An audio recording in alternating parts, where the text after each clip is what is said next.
Under page 8, you will notice a section that says camper-staff relationships.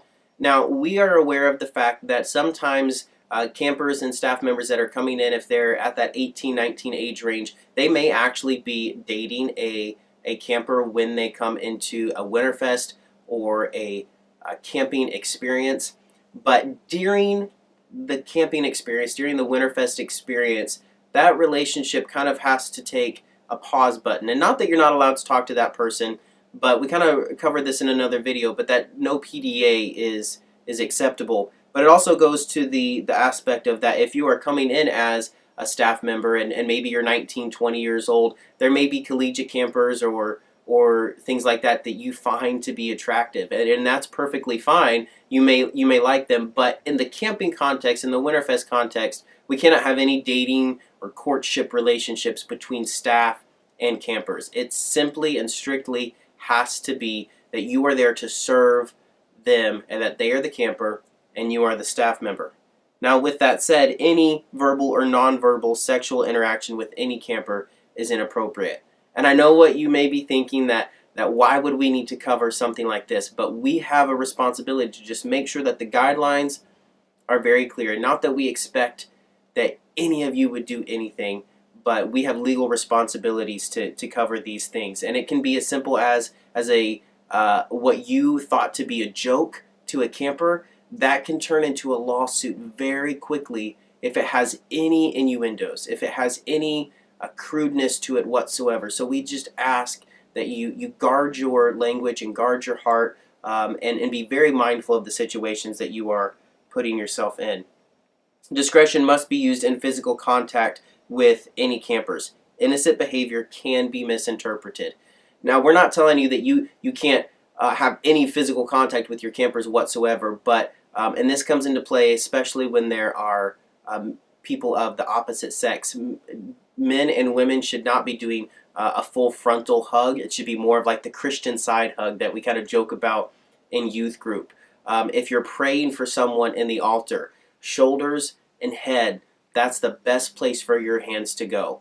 We don't like rubbing, we don't like petting, because things can make people very uncomfortable. We don't know the background that they have. They may be very uncomfortable with even someone putting a hand on their shoulder. So we just ask you to be very mindful of those things, be aware of your surroundings, and just take precautions so that you don't find yourself being accused of doing something that you didn't do.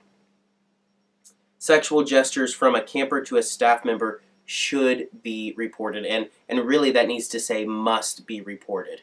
That is something that we need to know about. It can be signs of abuse. It can lead to a host of things, but the leadership of this church cannot protect you if you don't communicate those things to us. One-on-one counseling with a camper should always occur in a public space, never alone in a separate room. In the case of needing to counsel with a camper of the opposite gender, invite a member of the same gender as the counselee to be the observing staff. And basically what this is saying is that if I'm a cabin leader and I've got a 14-year-old boy that needs to be counseled, I can't go into some side room and it's just me and him and counsel him. I need to be in an area where other people can see us so that no accusations can be made against me. But also, if I have, a 14, 15-year-old girl come up to me and is asking for counseling, I am never going to counsel her by myself.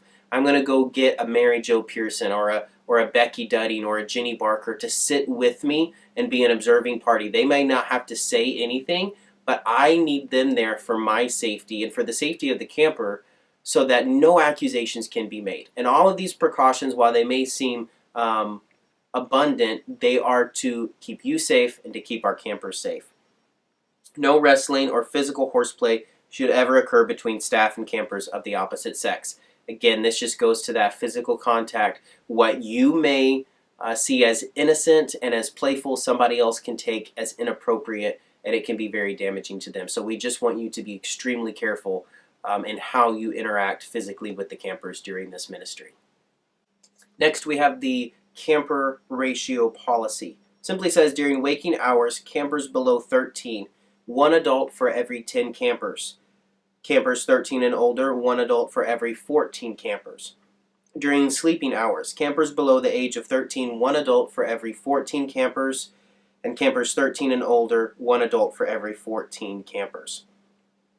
Now, this is a lot of numbers and ratios and stuff for us to kind of keep in the back of our brain, but something that Erin Schoenman actually shared with me a couple years ago when I was preparing for our staff and training the first time I did it. She said, if you look around and there are more adults than kids, you're in the wrong place.